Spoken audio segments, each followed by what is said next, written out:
반갑습니다. HR리스트 김휘입니다. 오늘 여러분과 같이 나눌 이야기는요. 연말에 실시되는 인사평가에 대한 오해, 그리고 새로운 관점에 대해서 여러분과 함께 이야기를 나누려고 합니다.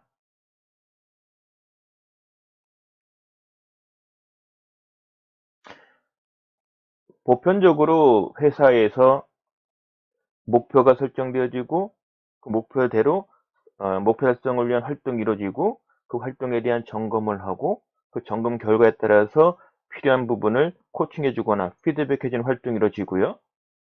그리고 연말이 되면은 연초에 세웠던 또는 전년도 연말에 세웠던 업무 목표 달성 여부에 대한 측정을 하고요. 그 측정한 값을 산출을 해서 산출된 값을 인사 부서에서 취합한 다음에 당해년도 사업 실적에 따라서 즉 그 평가의 결과로서 보상을 해줄 때 보상의 재원의 크기에 따라서 전년보다 더 많이 또는 적게 보상이 됩니다. 최종 평가 등급은 보상으로 쓸 수 있는 재원에 따라서 전년과 동일한 평가의 값이 나왔다 하더라도 올해 최종 인사평가 등급은 작년과 다를 수 있습니다. 그래서 인사평가 때 부서장과 팀원 간에 산출된 평가에 쓰일 값은 곧 최종 인사평가 등급이 아니라는 점, 이 점이 대부분 많은 사람들이 오해하고 있는데요. 마치 연말에 인사평가 점수값이 나오면 그것이 곧 최종 인사평가 등급이다, 이런 생각을 좀 하는데 그렇진 않습니다. 그래서 직책자라면은 연말에 인사평가를 할 때 너무 부담을 갖지 마시라. 따라서 연말에 인사평가할 때 부서장들에게 특별히 요구되지는 능력은 없습니다. 따로 받을 건 없어요.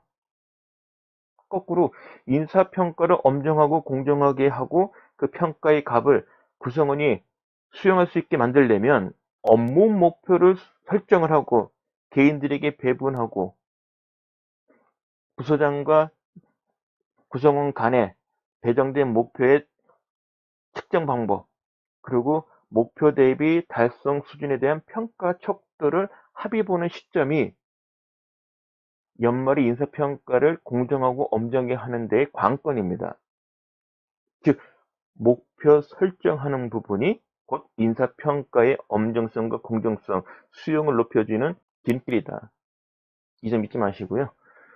최종 인사평가 등급이 확정이 되고 난 뒤엔 보상이 있지만 또 한편으로는 부족한 능력에 대한 것이 도출이 됐다면 이 부족한 능력을 어떻게 보완할 건지, 역량 개발할 건지, 이와 같은 역량 개발의 기회로 삼는 그런 관점이 좀 필요합니다.